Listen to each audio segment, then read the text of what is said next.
paz na guia, Deus que me alumia. O Clube do Ouvinte RU Nossa Senhora de Guadalupe traz até você a Bíblia.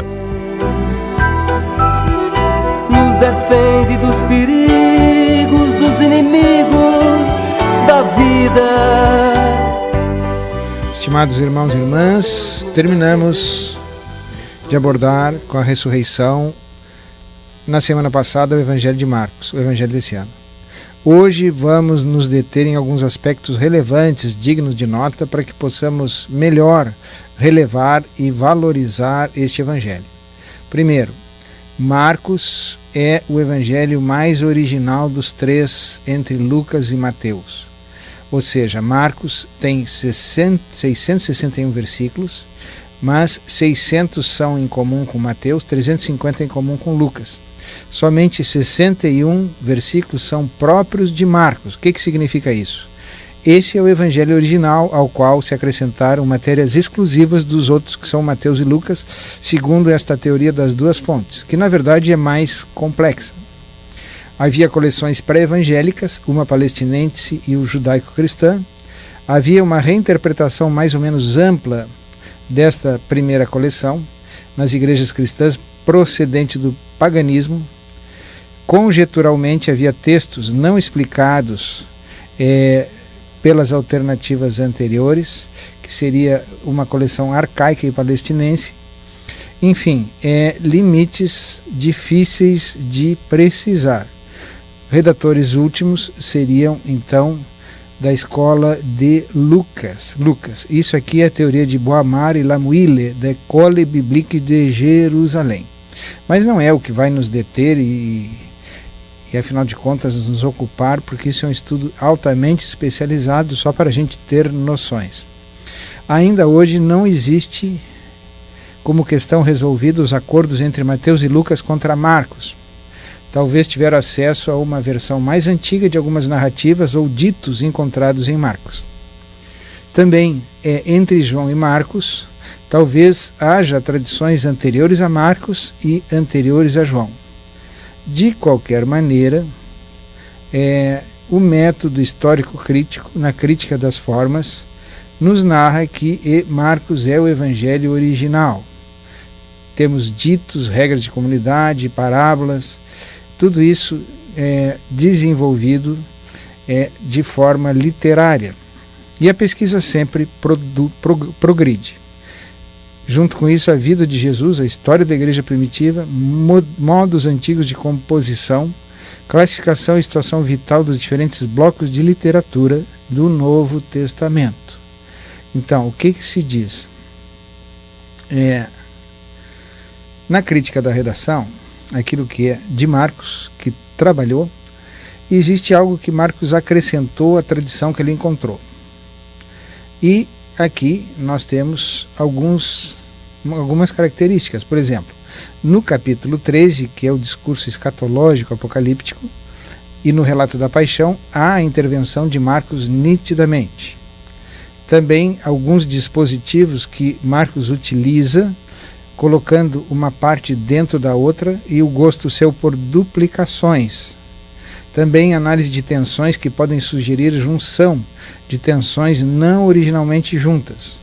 Por exemplo, a história de um milagre em Marcos 2, 1 a 12, mais a controvérsia sobre esse milagre. Então, existe uma gama enorme, né, de procedimentos que nós encontramos ao nos defrontar com a redação de um evangelho e as características do seu autor, da sua mentalidade, da sua formação, da sua comunidade, da sua inspiração.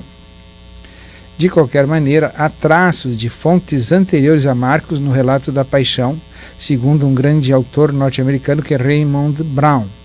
Marcos retrabalha a história da paixão. Também, Marcos é um compositor, não só junta tradições, mas ele é um autor, editor, que cria um padrão de narrativa próprio, maior que a soma das partes. Marcos é alguém muito capaz, muito inteligente. Quem foi esse Marcos? Testemunhas mais antigas é do bispo Pápias de Herápolis, que seria Marcos. Porém, diz ele que Marcos não escutou Jesus nem foi seu discípulo. A primeira carta de Pedro, capítulo 5, versículo 12 a 13, diz que ele está em Babilônia, que seria Roma, na terminologia da carta, e o chama de meu filho, filho de Pedro, carinhosamente. Em Atos dos Apóstolos, capítulo 12, versículo 12, Pedro vai à casa de Maria, mãe de João Marcos, em Jerusalém. Em Atos 12, 25, Paulo e Barnabé levam Marcos a Antioquia. Mais adiante, Barnabé leva Marcos a Chipre, Paulo leva Silas, porque Marcos abandonara a missão de Paulo desde a Panfilha. Colossenses 4, versículo 10, Marcos é primo de Barnabé, que era levita de Chipre.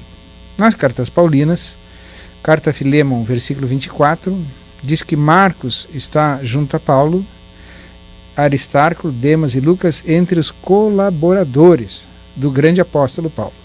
Colossenses 4, versículos 10 a 11, ele colabora com Paulo junto a Aristarco. Ambos vêm da circuncisão, portanto, são judeus. Lucas não vem da circuncisão, segundo o versículo 14, portanto é helenista. Em 2 Timóteo 4, versículo 11, Paulo, ou o autor da carta, pede a Timóteo que traga Marcos, ou seja, está saudoso daquele companheiro que o havia abandonado. Paulo está em Roma, onde será martirizado, onde Marcos escreverá provavelmente o seu evangelho. Somando, então, qual a identidade de Marcos e qual a conclusão? Tá? Provavelmente filho de uma mulher proeminente de Jerusalém, segundo vários autores. Outros dizem que é improvável que esse Marcos seja o autor do evangelho.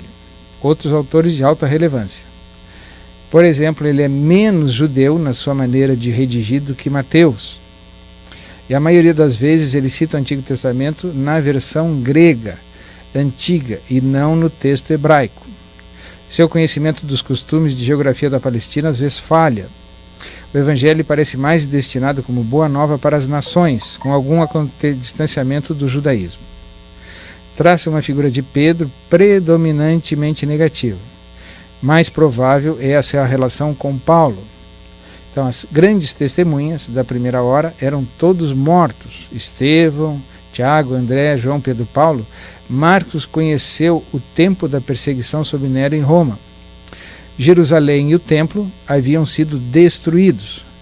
Bem informado, não hesita, sabe do que ele fala. Goza de autoridade ligada não somente ao seu nome, segundo São Justino. Refere que os evangelhos como são memória de Pedro.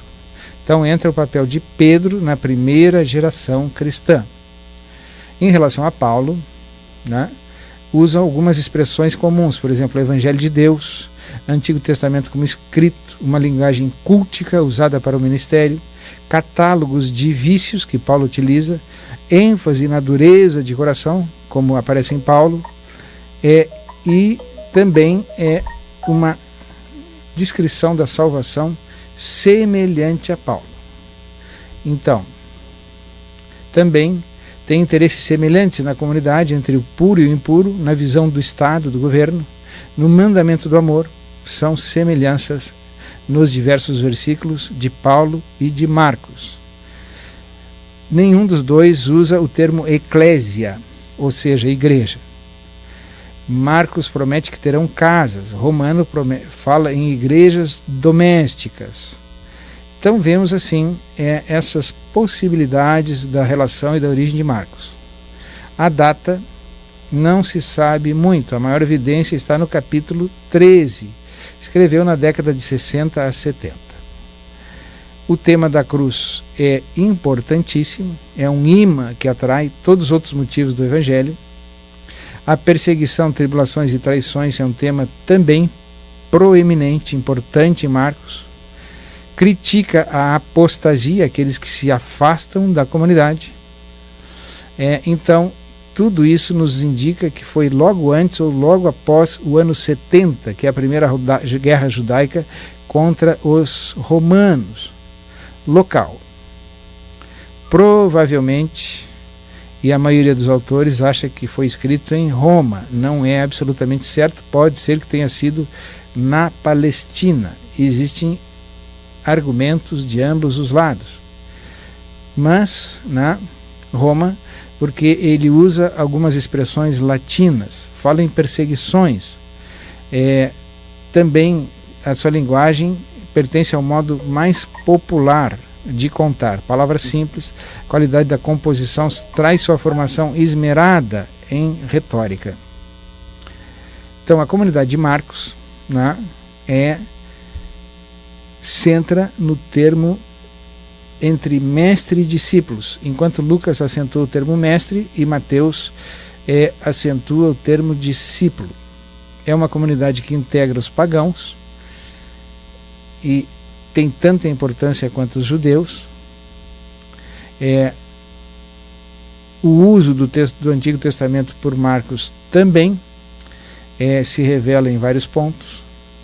Os judeus e o judaísmo são tratados de forma crítica quanto à pureza e impureza dos judeus.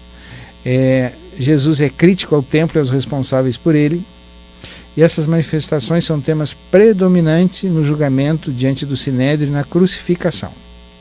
Então, como outros judeus, aparece a oposição de Marcos e sua comunidade ao templo, que era corrupto. Jesus expulsa os vendedores do templo e profetiza a sua destruição. Indo um pouco adiante, né, podemos então valorizar Marcos como literatura. Alguns diriam que ele é extremamente simples, mas no final do século XVIII, Marcos começa a entusiasmar, né, como um entusiasta iletrado religioso que escreveu num grego simples.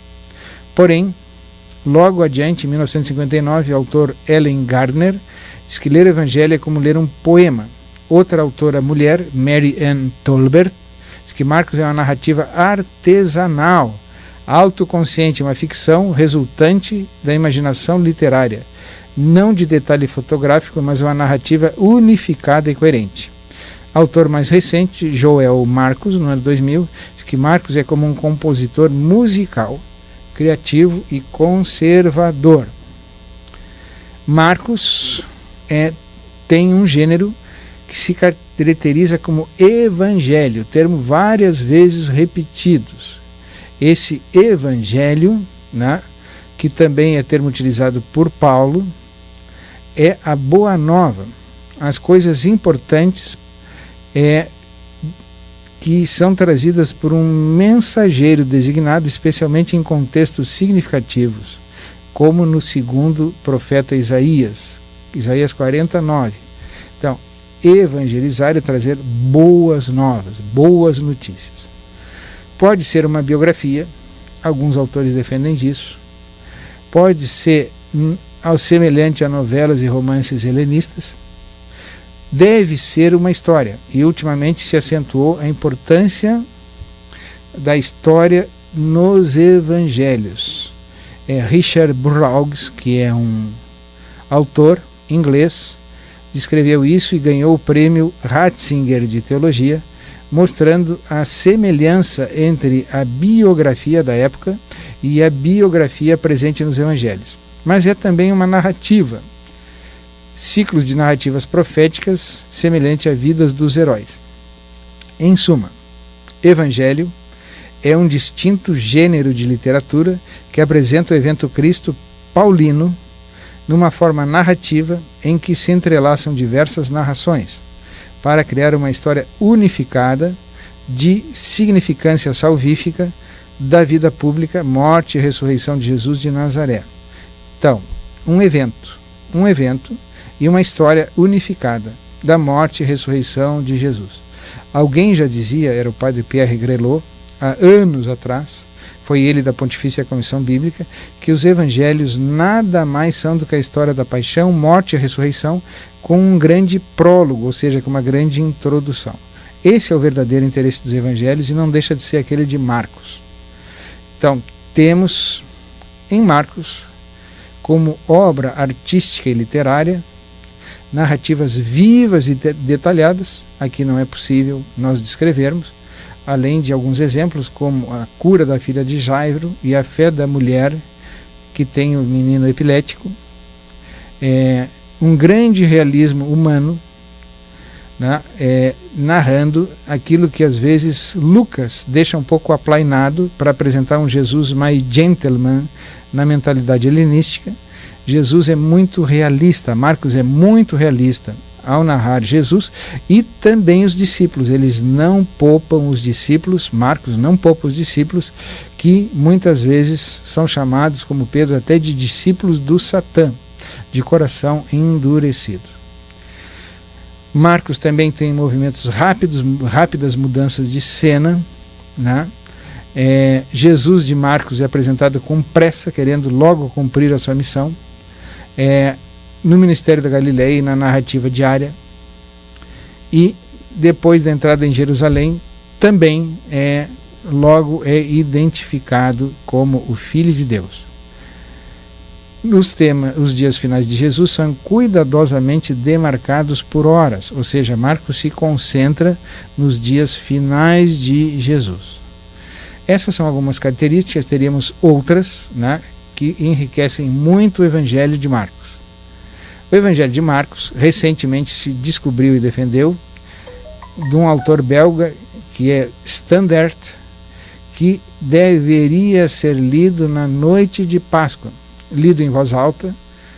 Isso consome aproximadamente 2 horas daquela noite em que os primeiros cristãos recebiam os sacramentos da iniciação cristã, que era o batismo, a Eucaristia e a Crisma. Era como uma instrução pascal cristã, desde o êxodo, a entrega e a vinda do Filho do Homem, com um prólogo dedicado ao batismo e um projeto de iniciação cristã nos capítulos finais, dramatizando a Boa Nova no culto. O cardeal Martini foi o grande biblista da Igreja até o início desse século, reitor da Universidade Gregoriana, do Instituto Bíblico, arcebispo de Milão. Diz que Marcos era o evangelho dos catequizandos, enquanto Mateus seria o evangelho dos catequistas. Estamos na iniciação cristã, então é apropriado que esse ano aqueles que estão na iniciação à vida cristã leiam Marcos. Tá? Então, outras características literárias poderiam ser somadas, mas consumiriam demais o nosso tempo. Marcos como narrativa. Poderíamos concentrar agora na visão que temos de Jesus e dos discípulos em Marcos, concentrando na sua teologia. Para isso, então, fazemos um breve intervalo para logo em seguida retomar.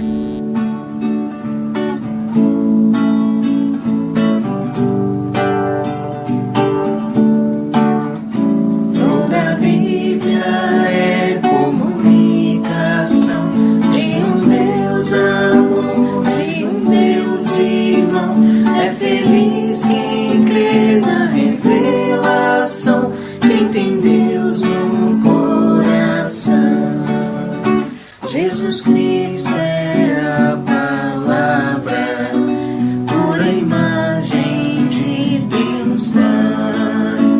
Ele é vida e verdade, a suprema caridade. Toda a Bíblia é comunicação de um Deus amor, de um Deus irmão. É feliz quem crê na revelação, quem tem Deus no coração. Os profetas sempre mostram a vontade do Senhor. Precisamos ser profetas para o mundo ser melhor. Toda a Bíblia é comunicação de um Deus amor, de um Deus irmão. É feliz quem crê na revelação, quem tem Deus no coração. Os profetas sempre mostram a vontade do Senhor. Precisamos ser profetas para o mundo ser melhor. Jesus Cristo é a palavra, pura imagem de Deus Pai. Ele é vida e verdade, a suprema caridade. Toda a Bíblia é comunicação de um Deus amor, de um Deus irmão. É feliz quem crê na revelação, quem tem Deus no coração.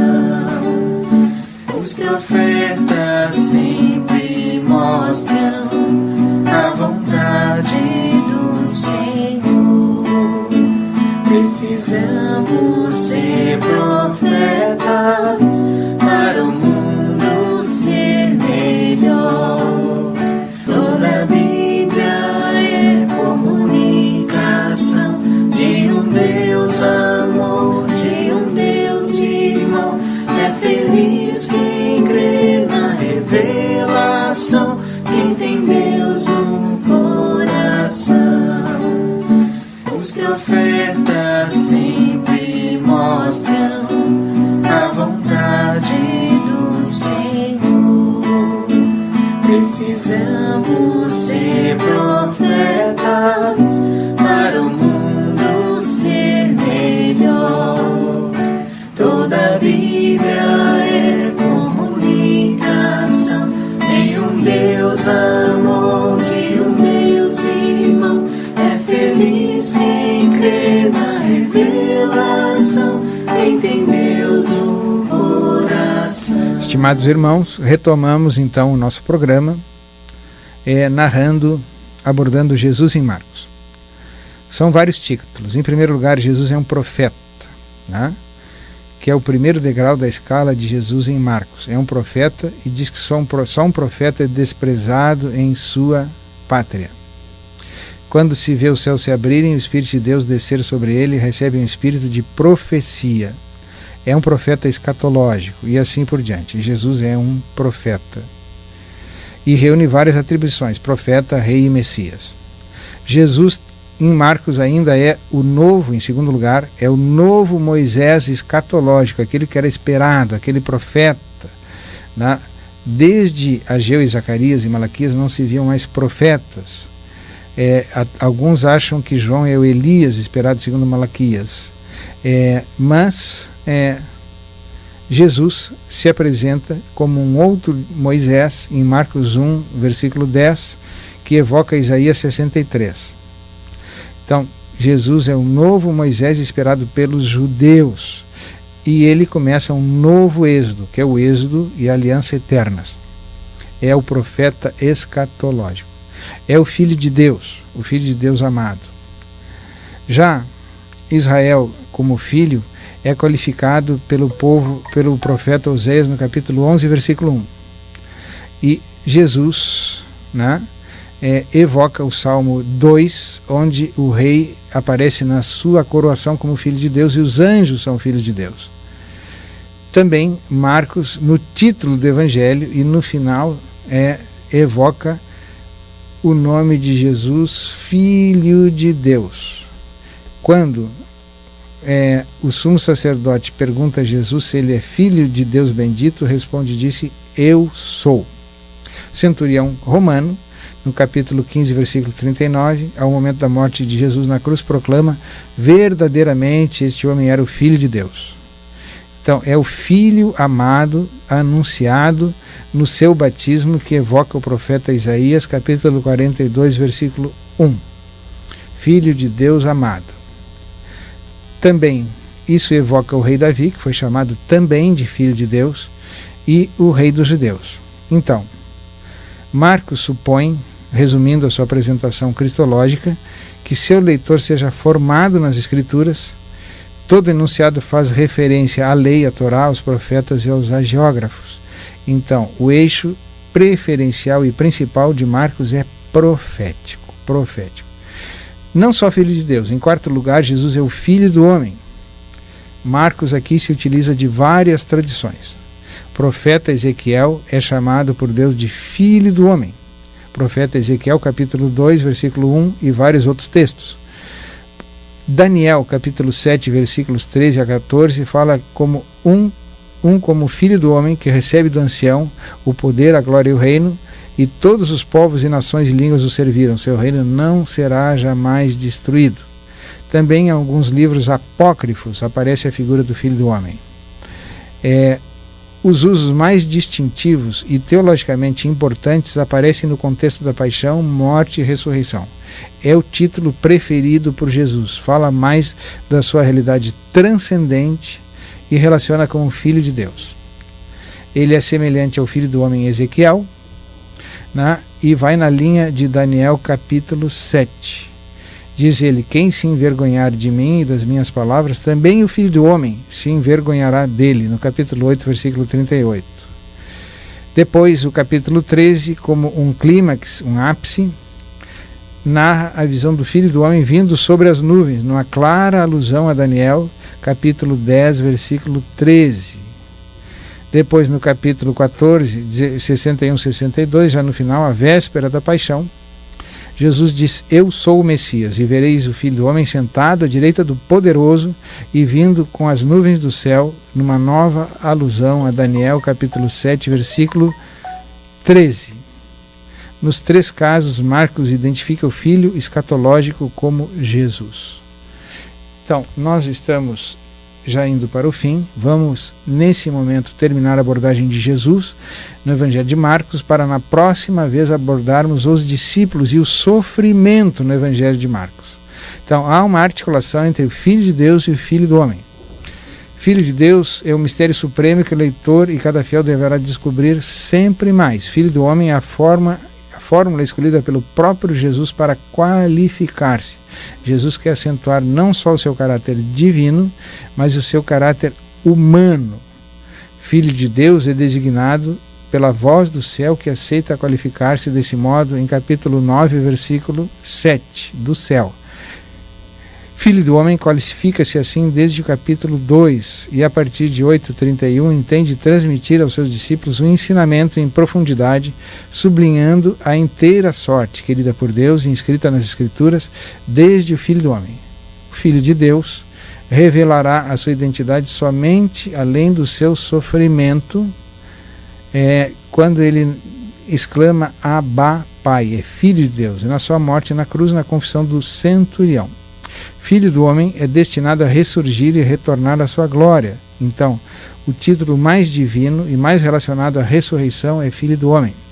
Por fim, Jesus é Messias, filho de Davi, em vários textos do Evangelho, e isso também faz com que Marcos redefina o título de Messias com referência a Jesus. É uma messianidade que envolve sofrimento, e Jesus não pode ser compreendido como Messias Cristo a parte do Messias da cruz. Temos vários outros títulos secundários, o mais forte, o Santo de Deus, o Senhor, Kyrios, né? E esses títulos então configuram Jesus. A morte de Jesus podemos entender já na próxima vez, tendo aqui terminado os títulos principais de Jesus e não nos querendo delongar além do tempo previsto nessa programação. A todos uma boa tarde, um bom fim de semana, em nome de nosso Senhor Jesus Cristo. Amém.